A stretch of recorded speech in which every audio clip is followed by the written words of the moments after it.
की सारी औरतें खंडहर में रह रही है। अब देविका के सामने सबसे बड़ी चुनौती ये है कि घर की औरतों को आत्मनिर्भर कैसे बनाया जाए। देविका ये सब सोच ही रही थी कि तभी उसकी नज़र मिट्टी के बर्तनों पर गई। अरे, ये इतने सुंदर सुंदर मिट्टी के बर्तन किसने बनाए हैं? ये बर्तन तो माँ जी और चाची जी ने बनाए हैं। अरे वाह, इतने सुंदर बर्तन तो मैंने आज तक नहीं देखे। माँ जी, चाची जी, आपने ये कहाँ से सीखा? अरे बहू, ये तो हम बचपन से बनाते आ रहे हैं। ये स्टील, पीतल और कांच के बर्तन तो अब चले हैं। पहले तो मिट्टी के बर्तन में ही लोग खाना खाते थे। ठीक है, तो हम दोबारा से मिट्टी के बर्तनों में लोगों को खाना खाना सिखाएंगे। वीना दीदी और सुजाता भाभी, आप दोनों बताओ, आप दोनों को क्या क्या आता है? मुझे तो खाना अच्छा बनाना आता है। बस खाना बनाने के अलावा मैंने कभी कुछ किया ही नहीं। और वीना दीदी, आप बताओ, आपको क्या क्या आता है? पता नहीं, मैंने बचपन से यही सुना है कि लड़कियों को ये नहीं करना चाहिए, लड़कियों को वो नहीं करना चाहिए, इसलिए मैंने कभी कुछ किया ही नहीं।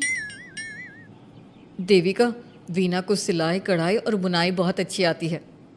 हाँ, आती तो है, लेकिन बहुत अच्छी नहीं। बहुत अच्छी भी आ जाएगी। अब देविका और बाकी सभी औरतें गांव में सबके घर जाती हैं और गांव की सभी औरतों से मिलकर कहती हैं, भाभी जी, अगर आपको अपने या अपने घर वालों के लिए कपड़े सिलवाने हो तो आप मुझसे ही सिलवाना। बहन जी, मिट्टी का चूल्हा, बर्तन या मटका बनवाना हो तो मुझसे ही बनवाना। मैं और विमला दीदी आपके घर के सारे बर्तन बना देंगे। भाभी, आप कभी किसी काम में व्यस्त हो और खाना ना बना पाओ ना, तो आप मुझे बता देना, मैं आपके घर के लिए खाना बना दूंगी। वो क्या है ना, आप तो सारा दिन खेतों में काम करती हो और कभी कभी खाना भी नहीं बना पाती होंगी, इसलिए। इस तरह घर की औरतें जी जान से अपने अपने कामों में लग जाती है। धीरे धीरे उनका काम बढ़ जाता है और वो अपने खंडहर को ठीक करने में लग जाती हैं। वहीं दूसरी ओर घर के सारे आदमी घर का काम संभाल नहीं पा रहे थे। अरे भाई कल्याण, चाय तो पिला दे, जमाना हो गया अच्छी चाय पिए हुए। आप बिना घर के दामाद से क्या क्या काम करवाते हैं? अभी लाता हूँ चाय। कल्याण, तुम दामाद नहीं बेटे हो, इसलिए इस घर के सुख दुख, घर के काम और बाहर के कामों में तुम्हारा सहयोग तो होना ही चाहिए ना। इतने में कल्याण चाय बनाकर ले आता है। जैसे ही सचिन चाय पीता है तो उसके मुंह से चाय निकल जाती है। जीजा, ये क्या बनाया है, इतनी कड़वी चाय? इससे अच्छा तो करेले का जूस होता है। देख सचिन भाई, मैं तो ऐसी ही चाय बनाता हूँ, पीनी है तो पी, नहीं पीनी है तो अपने आप बना ले। मैं खाना बनाने जा रहा हूँ और अकेला नहीं बना सकता, आप में से कोई मेरी मदद करो। सचिन मेरी चाय की बुराई कर रहे थे ना, तुम जाओ अब खाना बनाओ। सचिन और मोहन दोनों खाना बनाने में लग जाते हैं। मोहन भिंडी काटकर कढ़ाई में छोड़ देता है और उसमें पानी डाल देता है।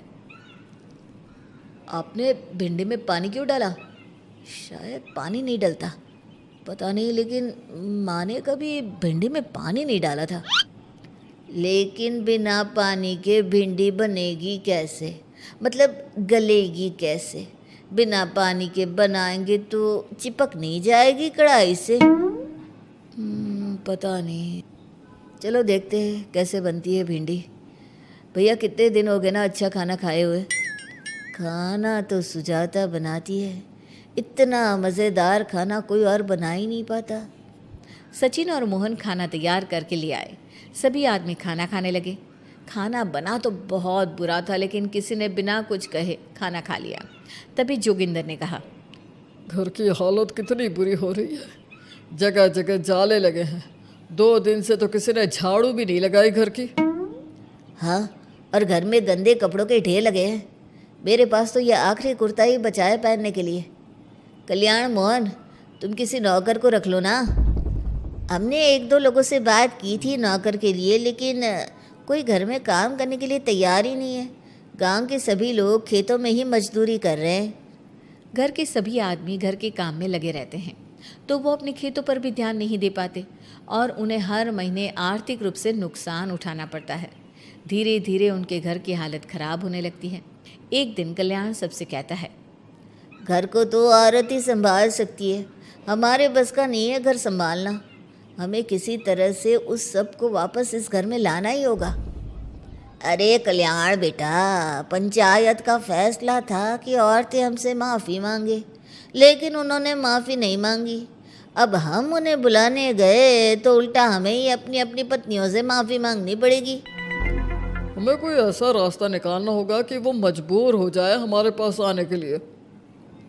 बापू, उन सभी ने अपने अपने काम शुरू कर दिए हैं, क्यों ना हम सबके काम में नुकसान कर दे, इससे वो मजबूर हो जाएंगे हमारे पास आने के लिए। भैया, ये कैसी बात कर रहे हो? इससे वो मजबूर नहीं होंगी बल्कि और भी ज़्यादा गुस्सा हो जाएंगी। मैं तो बोल रहा हूँ शराफत से जाकर माफ़ी मांग लेते हैं। मुझे यकीन है कोई माफ़ करे ना करे, माँ तो ज़रूर हमें माफ़ कर देंगी। नहीं सचिन, अगर हमने माफ़ी मांगी तो ये सारी औरतें हमारे सर पर चढ़कर नाचेंगी। हमें इनके सामने छोटा नहीं होना है। मोहन, कल्याण, तुम दोनों आज से ही काम शुरू कर दो। बस फिर क्या था, घर के सभी आदमी लग गए काम पर। मोहन और कल्याण रात को खंडहर में पहुंचे और उन्होंने सारे मिट्टी के बर्तन तोड़ दिए। उसके बाद वीना ने जो कपड़े तैयार करके रखे थे वो सारे कपड़े उन्होंने फाड़ दिए। सुबह जब घर की औरतों ने ये सब देखा तो परेशान हो गई। अरे, ये सारे बर्तन किसने तोड़ दिए? माँ, किसी ने मेरे सिले हुए कपड़े ही फाड़ दिए। ये हरकत कौन कर सकता है? और कौन करेगा भाभी, ये सब उन आदमियों की हरकत है। जब किसी तरह से हमें झुका नहीं पाए तो हमारे काम बिगाड़कर हमें परेशान कर रहे हैं। सभी औरतें दुगनी तेजी से काम में लग गई। उन्होंने दिन रात मेहनत की और उस खंडहर को महल की तरह बना दिया। उनके काम की तारीफ सुनकर दूर दूर के गांव से लोग आने लगे और उनसे अपना काम करवाने लगे। एक दिन सभी औरतें बैठकर खाना खा रही थी, तभी विमला ने देविका से कहा, देविका, हम कभी सोच भी नहीं सकते थे कि हम अपनी मेहनत से अपने लिए इतना बड़ा और इतना अच्छा घर बना लेंगे। देविका बहू, आज हमें इस बात का एहसास हो रहा है कि हम तो सिर्फ सांस ले रहे थे, जीना तो हमें तुमने सिखाया है। मुझे तो अब भी यकीन नहीं हो रहा कि मेरे पति की पहचान के अलावा भी मेरी कोई पहचान है। गांव के सब लोग मुझे सिर्फ मोहन की पत्नी के रूप में जानते थे, लेकिन अब सारा गांव मुझे जानता है। देविका, मैं कुछ ही दिन में इस गांव में एक अच्छा सा होटल खोल लूँगी और मैं एक बुटीक खोलूँगी। मैं यहाँ गांव की लड़कियों के लिए एक स्कूल खोलना चाहती हूँ, यही मेरा सपना है। सभी औरतें खाना खाकर सो जाती है। रात बहुत ज़्यादा हो गई है, लेकिन देविका को नींद नहीं आ रही थी। तभी उसे किसी के कदमों की आवाज़ सुनाई दी। पहले तो देविका थोड़ी डर गई, लेकिन उसने हिम्मत करके उठकर देखा तो उसके सामने सचिन खड़ा था। सचिन, तुम यहाँ क्या कर रहे हो? कहीं तुम मेरा कोई नुकसान तो करने नहीं आए? मेरे पास तो किताबों के अलावा कुछ नहीं है, फाड़ना चाहो तो फाड़ सकते हो। देविका, मैं तुम्हारा कोई नुकसान करने नहीं आया हूँ, बस तुमसे माफ़ी मांगने आया हूँ। क्या? रात के अंधेरे में चोरों की तरह तुम मुझसे माफ़ी मांगने आए हो? प्लीज़ देविका, माँ और चाची को समझाओ कि वो बापू और चाचा जी से माफ़ी मांग ले और तुम सबको लेकर घर आ जाए। सचिन, तुम भी तो अपने बापू और चाचा को अपने साथ ला सकते थे ना, और माँ और चाची से माफ़ी मंगवा सकते थे ना। प्लीज़ देविका, मुझे माफ़ कर दो और घर चलो। कैसे माफ़ कर दूँ सचिन? तुमने मुझे मरने के लिए छोड़ दिया। अगर माँ और चाची हिम्मत करके मुझे अस्पताल ना ले जाती तो आज मैं और मेरा बच्चा जिंदा ना होते। ना तुम मुझे अस्पताल में देखने आए और ना ही अस्पताल से आने के बाद मेरा हाल चाल पूछा। मुझे तो छोड़ो, तुमने अपने बच्चे का चेहरा तक नहीं देखा और तुम मुझसे उम्मीद कर रहे हो कि मैं तुम्हें माफ़ कर दूँ? कभी नहीं सचिन। देखो देविका, हम सबको बहुत नुकसान हो रहा है। घर के काम की वजह से हम बाहर के काम पर ध्यान नहीं दे पा रहे। घर और ज़िंदगी दोनों अस्त व्यस्त है। वो इसलिए कि तुम सब आदमी संगठित नहीं हो, अपना दिमाग और ऊर्जा हमें परेशान करने में लगा रहे हो। और हम औरतें संगठित हैं, हम अपना दिमाग और ऊर्जा अपनी प्रगति में लगा रहे हैं। इसलिए हमने खंडहर को भी महल की तरह कर दिया और तुम्हारी हवेली खंडहर की तरह लगती है। सचिन देविका से बार बार माफ़ी मांग रहा है। क्या सचिन को अपनी गलती का सच में पछतावा है या फिर ये घर के आदमियों की कोई नई चाल है? ये जानने के लिए आपको हमारे आने वाले एपिसोड का इंतज़ार करना होगा। और हाँ, कमेंट करके हमें ये भी ज़रूर बताइए कि क्या देविका को सचिन को माफ़ कर देना चाहिए?